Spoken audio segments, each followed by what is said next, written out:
Okay, folks, showing 1 o'clock on the AT&T master clock. So we'll get going. This is a committee of the whole, and the date is April 30th. So we're here for our monthly update meeting from our contractor. Take it away.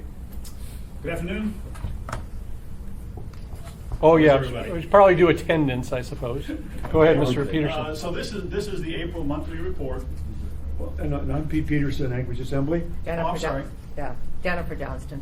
Dick Trainee. Bill Starr. George. George Michaelis, and I'm we Steve have Burgess. Kate. Kate Guyard. Kate? You might tell me this is being recorded. Yep, and we're on the tape.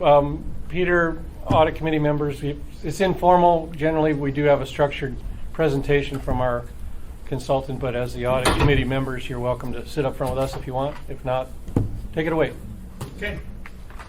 So this is the report. These are the things we're going to talk about. We'll talk about the progress, early victory strategy, the ZECO audit report findings and how that's coming along, the risk mitigation tracking, some observations about the project team, and the new topic is projecting the project budget.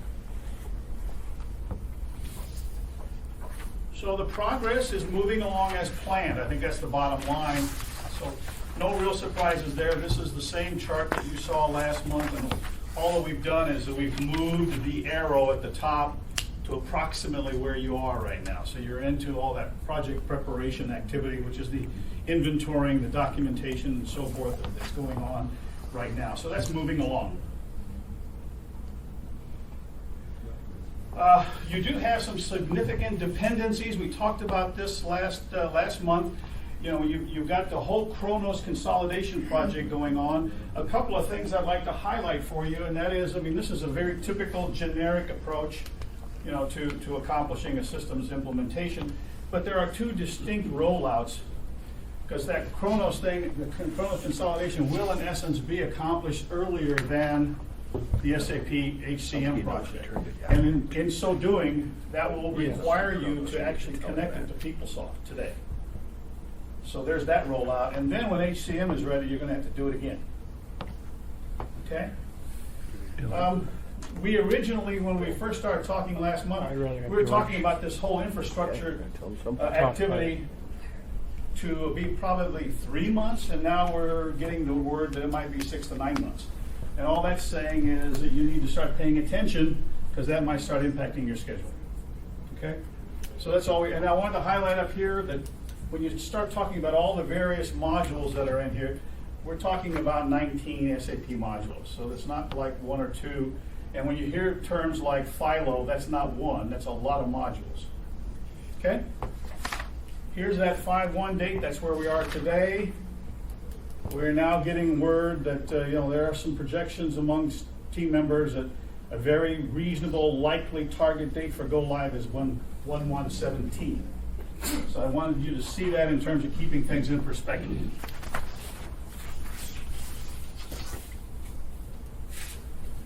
So some observations. The first observation, is this is still from last month, so it says 3 months. That's the same observation. The last sentence here is we just want you to be aware that you're getting a lot of recommendations now from SAP that you would like to go, or they would like to go to the cloud solution. So just so you're aware.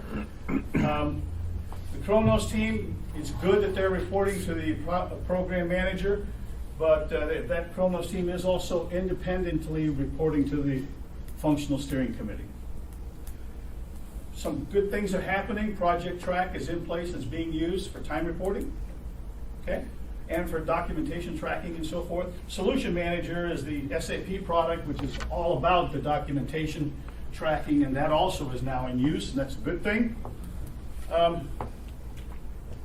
2 months ago, we were all talking about, we've got this $700,000 QA report from SAP, and it's giving us a tremendous amount of information with regard to what's easy to do, what's hard to do, what's almost complete, what isn't complete, and that was the famous red light, green light, yellow light kind of analysis.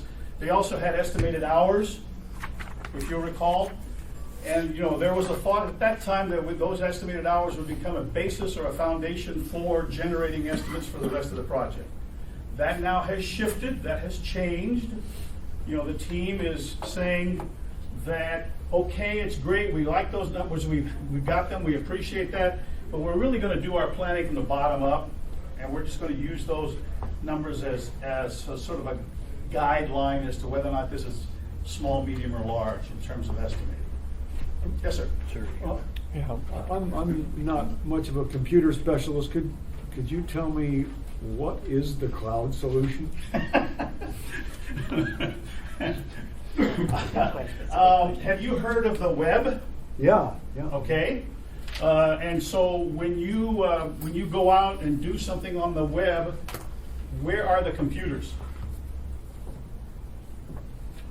Certainly not yours. They're out They're there out in somewhere. the cloud. Yeah. Don't ask those questions.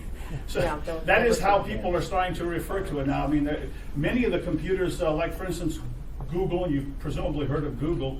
Google has server farms. They have very large data centers all over the world, and they have literally hundreds of thousands of servers that are all grouped in data centers around the world. I happen to know of one that's in Council Bluffs, Iowa. It's huge. It's a building with no windows. That's where all that stuff's going, through various networks to ultimately get to there. And so what they're talking about is saying, okay, this is a way to place the SAP processing in the cloud somewhere else where the servicing and the monitoring and the control of that can be handled by someone else other than your own people. Am I answering your question? Okay. Yep. Is that a satisfactory description, sir? A local cloud. Yeah, and they're talking It's in local as Alaska. opposed to, so in other words, there'd be services provided for you presumably somewhere here relatively close. Okay. Thank Okay. you. And for the record, Mr. Steele and Ms. Guyard have joined our meeting. Sorry. Okay. Okay, we had earlier, and from the very beginning, talked about early victories. What we presented to you is a long list of, here are the 19 modules. Several of them were, SAP had indicated they were in the green condition. So those have that gold arrow there, and they were candidates for an early victory. Okay? Well, the team now is targeting April 2016 for some of these early victories. Just wanted you to be aware that that's where they're going. Okay?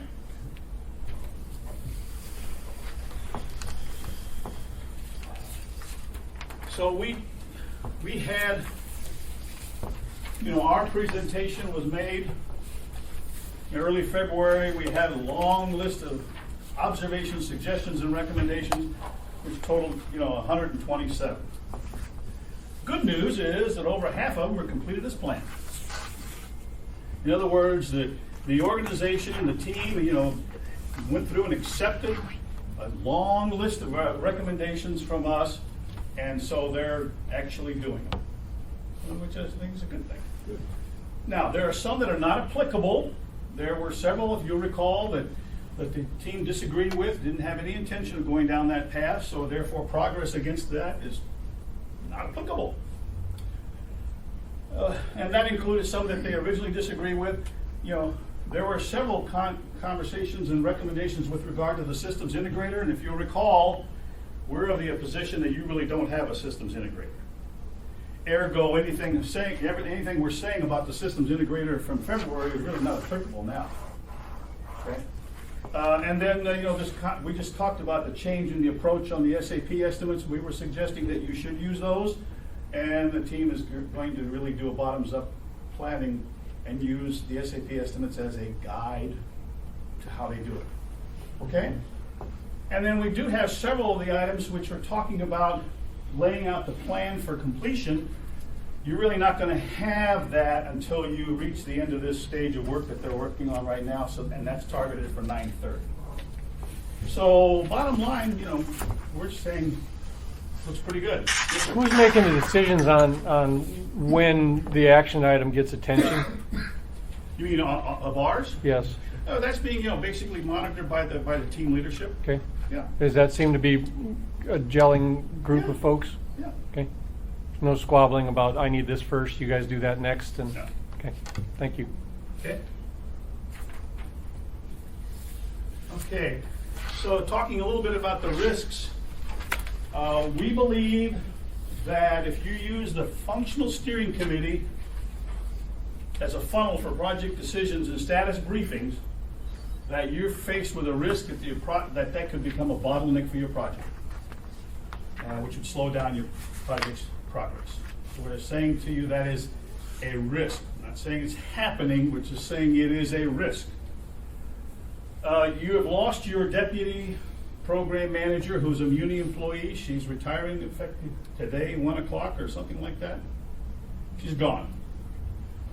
She's the only Muni employee at the leadership level on this project. She was. We are just urging you that if you don't replace that person with a Muni employee with similar talents, understanding technology and projects and so forth and project management, that you have a risk that the Muni's best interest will not necessarily be constantly in the forefront at the leadership level. That's a risk. I'm not saying it will happen, but it's a risk. We think that there's a risk of a perceived conflict of interest with regard to a contract program manager making any kind of review and approvals of the contract program manager's employee.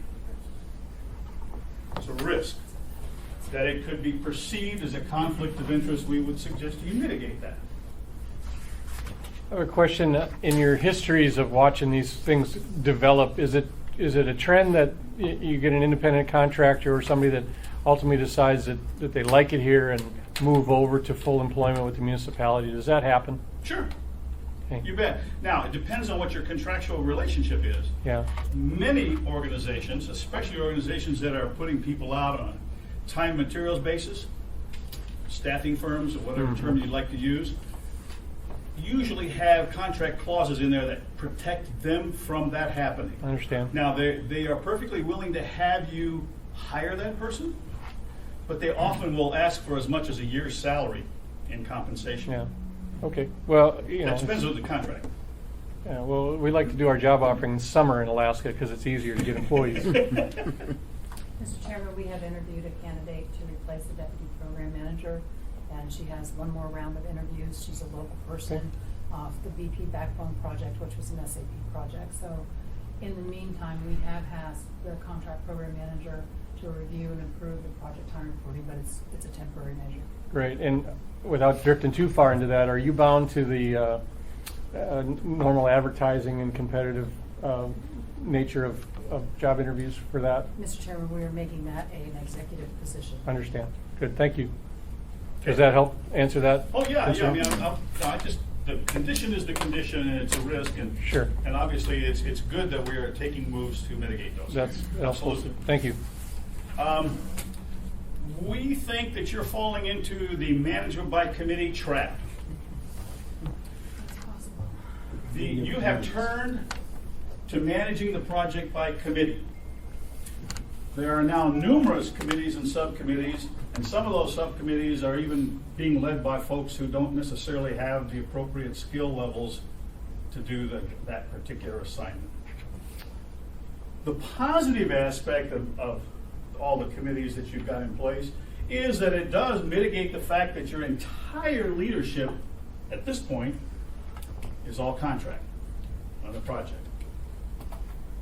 But this mitigates that. The negative is as soon as you start working with committees, you start losing accountability, because now all of a sudden it's group decisions. You're driving to the lowest common denominator with regard to those decisions. We've already talked about the fact that the FSC could become a bottleneck, thus slowing progress, and committees have a tendency to do that. You know, you would have a tendency to ignore the lone voice. When somebody brings something up, a committee has a tendency to override them. And often the squeaky wheel gets the grease. Who yells the loudest tends to win in committee meetings.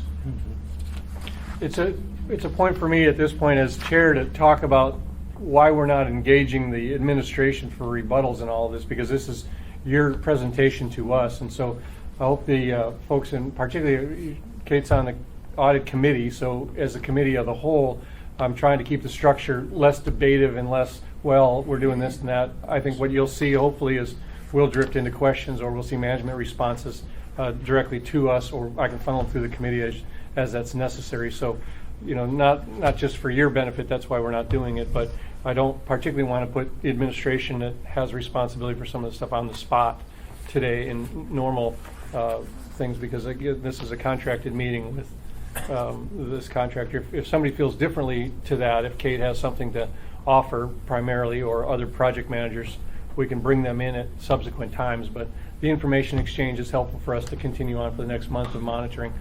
And joined by Mr. Honeman. Shall I go on? Please. Okay, regarding the team and contract labor, just reminding you that your contracts remain inconsistent with regards to the way you are taking care of people's travel, their time away, and we've talked about this, just letting you know that not too much has occurred along those lines. The next point, though, is another one with regard to your contracts, and again, this whole idea of contracts becomes important because you have so much of your labor is now contracted out. So the contracts are inconsistent with regard to protecting your interests. And since your interests now become fairly important with all those contractors, given that reliance, you need to protect yourself from contractor turnover. Because now all of a sudden some of those contractors can leave, and they're going to leave with knowledge, and they're going to leave with experience, and you're going to have to figure out how to replace them. Typically, there are contract clauses that help you in this regard. They protect you. For instance, identifying a person as a key person. And when you have a person identified as a key person, then you talk in terms of the lead time for notifying when that person leaves. Replacement requirement. If that's a key person, you'd want to have that contractor to come back at you and say, oh, we'll replace the same level of skills, etc. Assignment of interest and contract termination for cause. Those are typical clauses in contracts when it comes to contract labor. This is the way it looks today for you. These are the clauses that we just saw. Going across the top are all the current contracts that you have in play that are staffing labor-oriented contracts.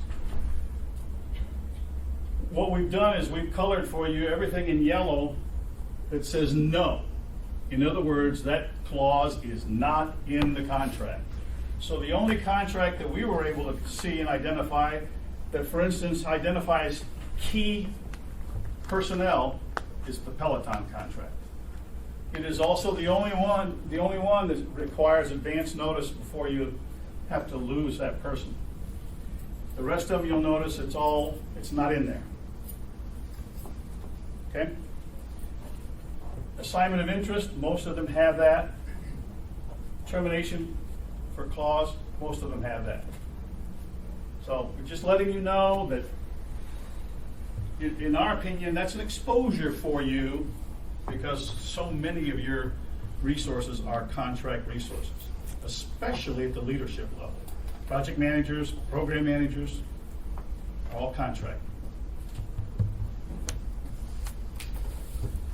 MOA staffing. I think it's approved, right?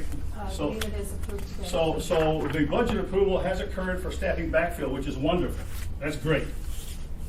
Okay, but we think you should still do something with regard to helping establish accountability for all the staff, because the track record for your staff has not been good.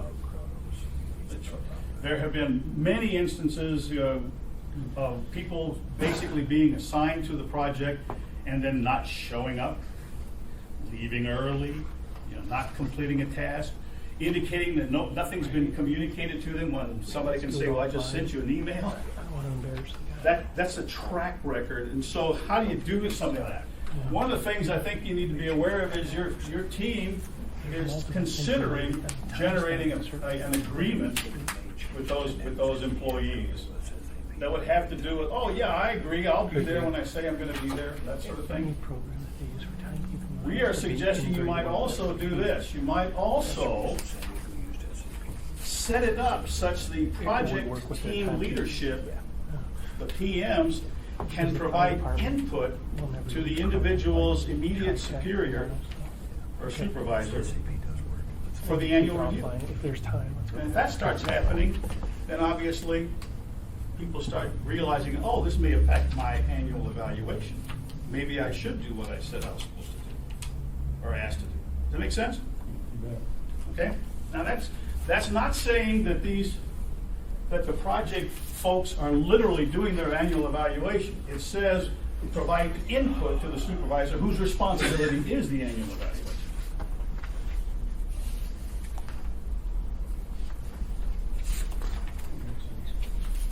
It doesn't, I mean, it makes sense to a certain degree, but they're spread across so many different departments, though, that you have to have uniformity of the criteria of measure for an employee who's not doing their job. I mean, that's an easy statement to make, but a hard one to say. You know, the vast number of departments that are lending people to the task, who do they become accountable? Do you temporarily duty assign them over to a master or a area-wide manager? Well, what I'm pretty sure is in play is going to be the development of an HR, what do you call it? We were talking about the concept of I don't necessarily call it a contract, but kind of an agreement that outlines, and this is something we have to work with HR on, but, you know, a standard set of operating guidelines for everybody coming on. And we were also, I think we were talking about, coming up with an approach that would provide some consistency across all the PMs as to how they should view MOA staff and what they're supposed to be doing. Certainly, and I didn't mean to cut you off, certainly, but remember who you're talking to. This is, you know, listening in as the project team, but we're the legislative branch of government. Our influence over the executive sway on that level of nuance may be a little bit challenging. Not impossible, certainly we've got a good working relationship, but we're the legislative branch. Okay, one of the things we continually want to talk about is what's the outlook for the budget. So we've seen this before, kind of reminding us of the multiple stages of work associated with the project. We wanted to at least say, okay, this is our understanding based on information from your finance department of what has been spent through 4/29/15. Contractors, $20.3 million, MOA staff, $8.8 million, other, several line items, for a total of $30.8 million. That's right off of spreadsheets that we received from your finance department. Did I dream a number that somebody said it was $120,000 a week being expensed out there? In terms of run rate, that was last month, yes. Okay, and so when I do that math, is it going to ramp up significantly as more people add to that? Yes, it is. Yes, it is. 120,000 over 50 weeks. That was just our burn rate while we were. Yeah, that. Why we're messing around. That week, you're going to get an update on that next month because we're going to start All right. seeing. I didn't do anything with this month because it's about the same, but next month you're going to start seeing the number rise. Okay, for the next couple of months, you're going to see that weekly run rate rise. It would be helpful to sort of not do a cash flow analysis per se, but that concept of the overall budget seems to be, this is how much we think it's going to expense when we're all said and done. So if you can inquire through your poking around, is if there's a sort of a expected budget and appropriation throughout the project and not just at the end. Well, we're going to talk a little bit about Are that we? right Okay. now. Thank you. So you just had a presentation for in the assembly for it's a budget request, right? For $21.6 million. Okay. So we just kind of said, well, we're not sure. We think you need to be paying attention to this and asking this question. So how far does this budget go? All right, because it doesn't take you to the very end. All right. When does the budget spending start? You need to be sure we got a good handle on that because that'll affect that run rate you're talking about. When does the budget run out? And what will be completed by the end of that budget? So we're going to talk a little bit about that. But the bottom line is, it's somewhere out here. But it's not all the way out here. Okay, it's not, we're finished, we're ready to go. It's not 1/1/17. It's somewhere in here. Okay, because some pieces of this budget, like for instance SAP gate checks, is spread across the entire project. All right, SAP upgrade is tied much more early on because you're talking about doing that upgrade somewhere in here. Okay? And maybe somebody else on the body can remind me, did we introduce that master tax expense lease? We didn't vote on it yet, No. right? Not yet. Okay, and that's for 25 million against the master tax 20. line of credit. What is it? 20 plus. 20 plus, okay, thank you. So if you take what you've spent so far, all these line items, the budget request, you add them, you're looking at 45 million out of pocket before MOA expenses, MOA labor. If you include MOA labor, you're looking at almost 60 million. That's just what you've spent to date and the budget request. Okay? Now, this number is estimated based on the relationship of what you've spent to date on MOA labor versus contract labor. That is that percentage applied to that number to generate that number. Okay? So that's, and you haven't finished yet, is the message here. You haven't finished yet. So, all right, well, what else we got to do? Projected cost at completion. So this is a repeat of what we just looked at. And you say, all right, what's left? Uh-oh, typo, I apologize. Broad estimate to complete. So in conversations with some of your team, okay, another additional 5 million maybe, approximately, to handle the continuation of work on HCM, which will follow after Philo, after finance, because it'll take longer, and also to finish up all the integration testing, linking things together and so on. That, in theory, takes you to go live for SAP. Go ahead, Mr. Honeman. And I apologize, I haven't been at one of you earlier when I like what I'm hearing, and not necessarily the information, but how it's laid out. The 5 million, is that something that is based on just what we're seeing so far, or is it based on some input from the team that's in place and the consultants? It's based on input from members of the team in terms of their perceptions and understanding of what's left to do. And that's based on broad hourly estimates. We're talking, thousands and thousands of hours type of estimate. But it's comparing it and benchmarking it to some earlier estimates that were provided, as well as benchmarking it and comparing it to those SAP QA report numbers. So when we're looking at that number, but to follow up, Mr. Chairman, conservative, is it being a little extra and we might come in under, or is it possible we're going to go over? Yes. I guess my gut would say that there's a good chance you might go over, but everybody on the team is going to tell you, and this is fair. They're going to say, wait until 9:30 when we have finished the blueprint, and wait when we've got all the detail, we'll know, and then we'll come up with an estimate that'll tie it down. That's what they're going to tell you, and that's reasonable. Okay. This number again is derived based on the size of this number. Okay. This is a broad estimate. Again, we don't know. It's a broad estimate because you're looking at this issue of changing your infrastructure, which goes back to this question of how much would I have to pay if I put everything out on the cloud. Okay. Decision hasn't been made. It's still being looked at. This is an order of magnitude number. Okay? This is why when you start asking, is it going to go over or less? Okay? People talk with data warehouse design.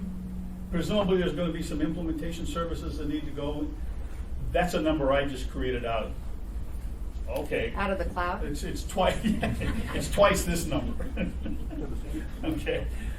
Kronos consolidation. When you saw the budget request at the assembly meeting, this had a word at the back end of it, which was upgrade. That really isn't included in this number. Okay, and this is after conversations with with Ike, with the staff. And so there's an estimate that if you're going to do an upgrade to Kronos, which again is not decided yet, and the timing of it is not decided, but that's probably also going to be about $1 million. So You'll that's need to kind wrap, of- you'll need to wrap up at your conclusions. We're just about out of time. Okay. Heading out there. So the point is right now you're looking at an estimate of 73 million? Could easily be 80. I don't think it'll go too much beyond 80. Conclusions. This first sentence was from last month. Don't think you have a systems integrator, and that these responsibilities are now falling to a series of committees. The budget's becoming more clear. It's the first time I've listed some numbers for you, but we've got that budget request, which is giving us a lot more information. So, a technical project management qualified Muni employee must be established to replace Ann Reed. You really need to have somebody from the Muni in that leadership team, rather than just a contractor. You do have this perceived conflict of interest. It's being addressed. The sooner the better, so you don't have a contractor approving their own time. We need to resolve that infrastructure and the issues with regard to the SAP upgrade, whether or not you go to the cloud. You need to really move on that. Okay? And Assembly should expect out-of-pocket cost, excluding MOA staff, to be $60 million. Nicely done. Right on time. Mr. Starr, before you adjourn, I would like to apologize on the record. Ms. Gray Jackson had wanted to join telephonically, and because I was making copies, I must have missed that communication with my staff, and I apologize for that. Okay, well, she can always call in on one of her cell phones too. That does work, so I'll try to guide that to her next time. Thank you for the, sorry it happened, but we'll work it out. Thank you.